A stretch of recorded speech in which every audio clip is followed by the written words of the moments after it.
Hey guys, Bruno here at Guitar Rat. Just finished last video there.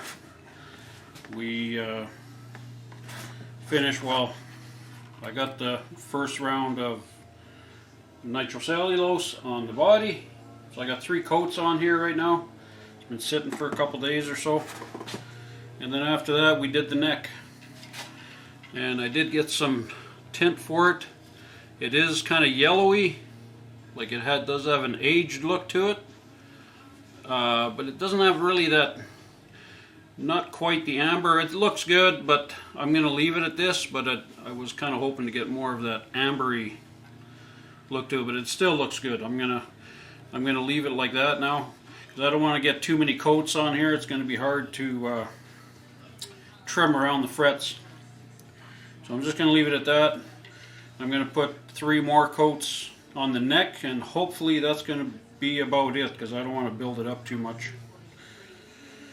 And that's about it. So I'm going to be doing a little wet sanding today. I've got some 3M 1000 grit wet paper sitting in my little water bucket right now, and this is what I used here for tinting my clear for the neck. This is it here. It's from House of Color. They got all kinds of little tinters like this here. Make sure you get the right stuff for the lacquer, because otherwise it's going to react, or you'll end up with some cracking or something like that. Other than that, that's about it. So I'm just going to lightly start sanding the body here. I'm just going to point this down here so you guys can see it. There we go. Get my hand out of the way. So that's basically about it. It looks real good. I'm pretty happy with the way the color turned out. It looks pretty cool. Maybe you guys don't like the orange. I mean, not everybody likes orange, but you know, this is one body that is hard to get like to put a color on here that's actually going to look good. I noticed on the Teles, a little bit difficult. I have one. It's a reissue. It's a 1950s, late 50s, 58 I think, reissue or something like that. And I've got that placid blue, no, not placid blue, something blue, I can't remember the name of it. The blue looks real good, but there's not too many colors that look good on these Teles. I don't know why that is. It's kind of strange. Anyways, so I've got my paper been sitting in here now for a bit. Okay, I just basically took a sheet, folded it in 3, right? And that's about it. And you don't want to be drenching this. I'm not going to be sanding this lots, because there's, you know, obviously there's not a lot of clear on here. So I just want to get it so it's just to remove any little bit of roughness on it. Be careful on the corners. Well, I guess the corner ain't going to matter much, because you got your, you know, the binding is going to be there. But we just want to take any roughness out. We're not trying to get all the texture out, because then we're going to get hitting the gonna end up hitting the stain, and that won't be good. As soon as you do that, that's going to change color on you, and then you're going to have to redo it. So just be a little bit careful. Like I say, I'm not going to get really carried away here. This is probably going to be enough, like where I've just done there. Like I say,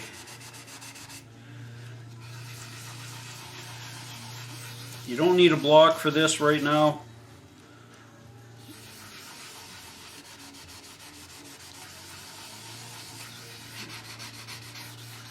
That's all it is, just to get a little bit of the roughness off of it, because it is a little bit rough. Not real bad, because it's well, first of all, this is plywood on the top, so it's already smooth, but I sanded it down in between the layers of the orange that I was doing, so it's not super rough. But if I hadn't sanded this yet before, you'd feel all the wood fibers and stuff like that sticking out, and it would like a porcupine, basically.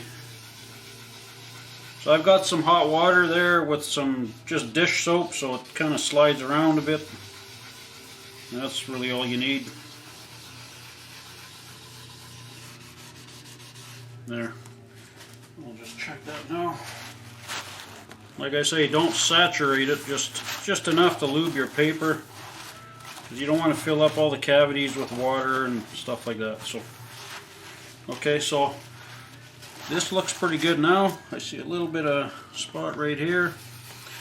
And you know, like the next layer, when I'm done the next 3 coats, then you'll be able to sand it down to where you get a smooth texture. And then after that, you're just basically building it up to give it some depth and some shine. So, and that's about it. That's all there is to it.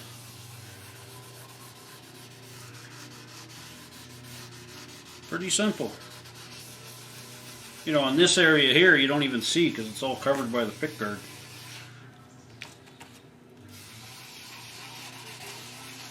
Kind of a big pick guard on these, on this style here.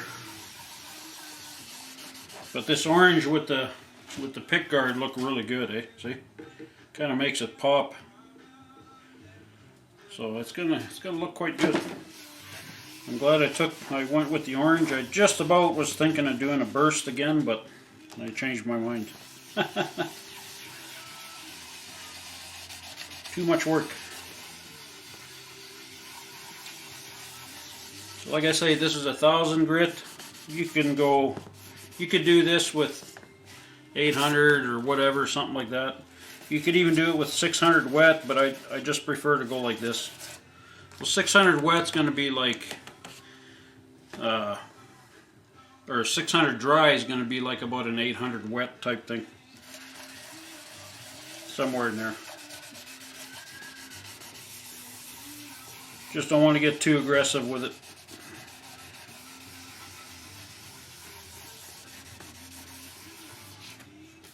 Okay, you can see my paper's not balling up or nothing. Looks good.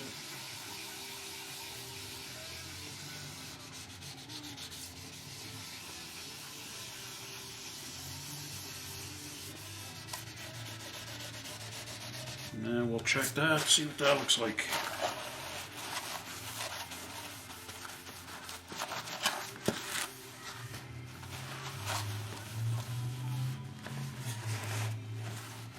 There we go. Oh, I see a little bit right here.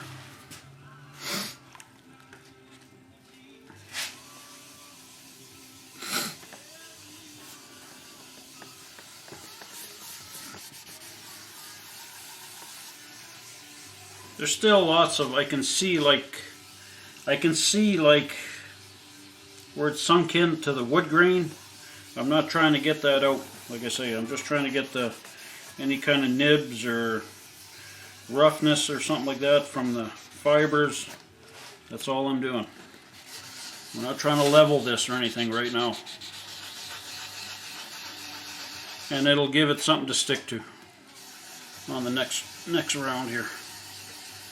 You know, they say you don't need to sand in between, but you know, if you're only going a day or a couple days, because this lacquer will melt into itself, but I never do trust that a whole lot, doing it that way. I always like to sand it. It gives a better finish anyway, I think, but what do I know?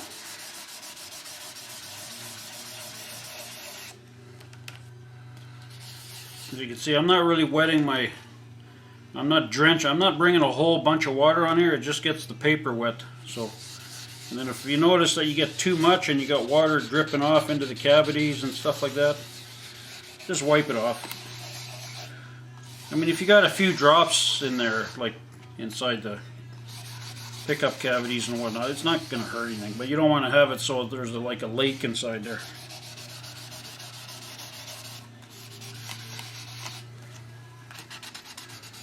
It's just common sense.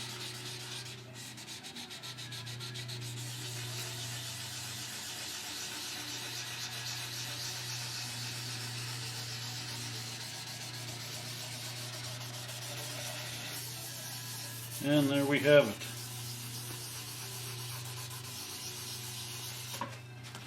So that's one side. One side done.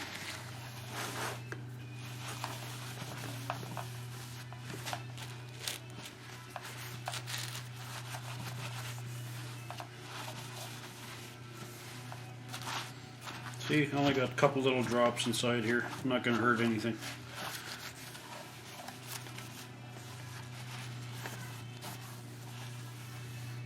There we go. So, like I said, I didn't level it, but it's smooth. You know what I'm saying? You don't feel anything on your hands. Like when you rub your hands on it, it feels smooth, right? Okay, so there you go. If you look into the light, you can kind of see, like I say, it's sunk into the wood grain, and I'm not trying to level it out.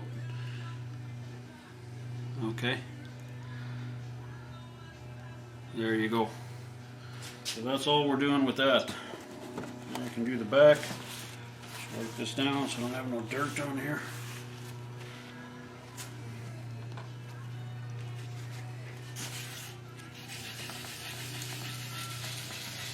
So you can hear it when I'm sanding. You can hear the roughness on it, eh? It actually kind of kills the paper pretty fast too.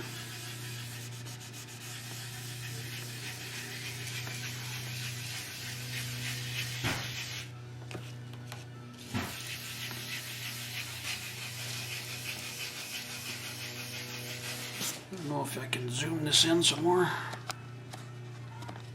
There we go. You guys can kind of maybe see a little better.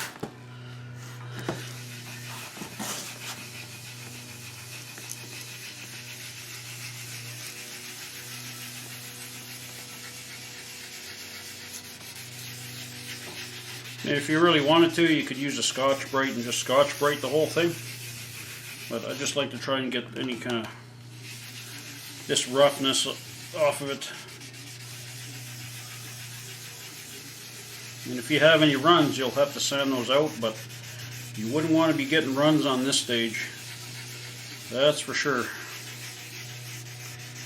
Just trying to get a run out right now would be almost impossible. You'd probably cut into the stain.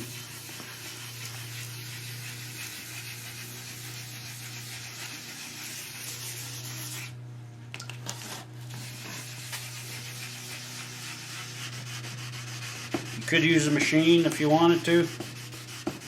I wouldn't recommend it unless you're really experienced with that. I still wouldn't recommend it. It's good to just do it with your hand. You can actually feel if there's any imperfections too. And I'm not sanding with my fingers. Like, see, if I'm sanding like this, you know, for any length of time, you're going to leave those grooves in there from your fingers. It's always, you know, like I got everything flat, and then just kind of work it lightly, let the paper do the work, and just run it around. Like I'm kind of going a little bit circular. I'm not just going like this, right? So, all kinds of little things.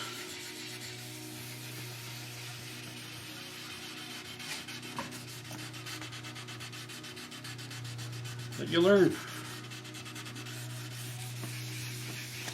See, my paper's kind of dead on that side now. I'm going to have to flip it over. Flip it over. I notice I got a little black mark right there.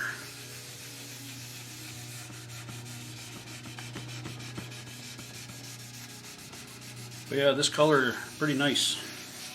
It's pretty much exactly the color I was going for. So, remember I was going for this color here.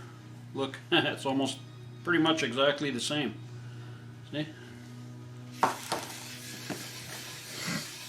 And you can still see the wood grain real nice. It's really transparent, but I like the shade of this orange that we got here. Once everything's together on this thing, it's going to really pop.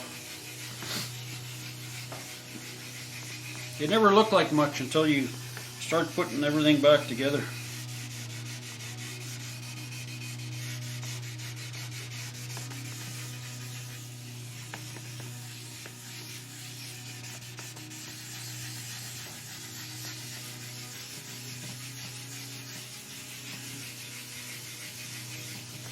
And that's really about it.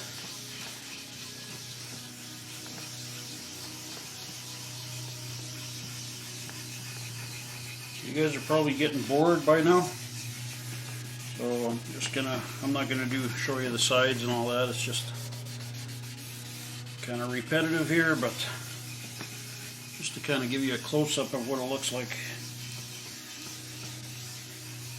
I know my last videos, I don't know if it was, I don't think I was as you know, showing you up close details.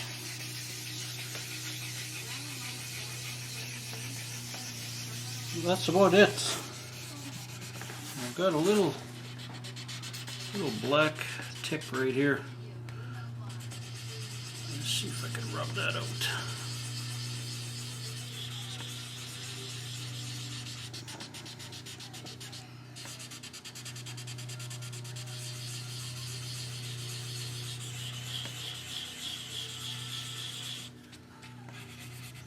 Got this little tiny thing here. It must be, hopefully it didn't get in there on the first layer of clear. Usually you can rub that out.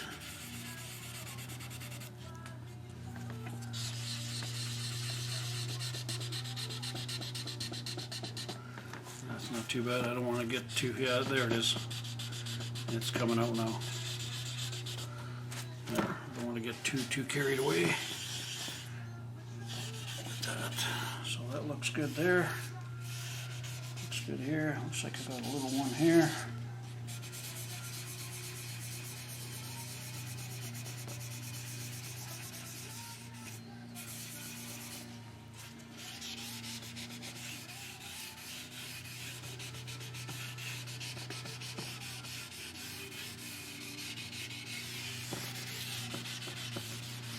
Maybe on one of these videos I'll do one that's kind of like distressed, or whatever you want to call that.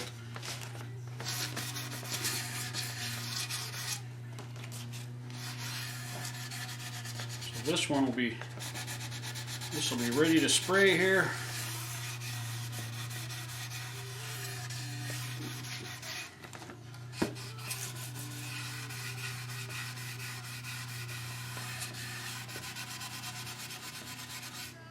So that's about it for that. I'm gonna turn the video off now because it's no point in just keep doing that. So I'll be back when I'm starting to do the neck. All right, over and out.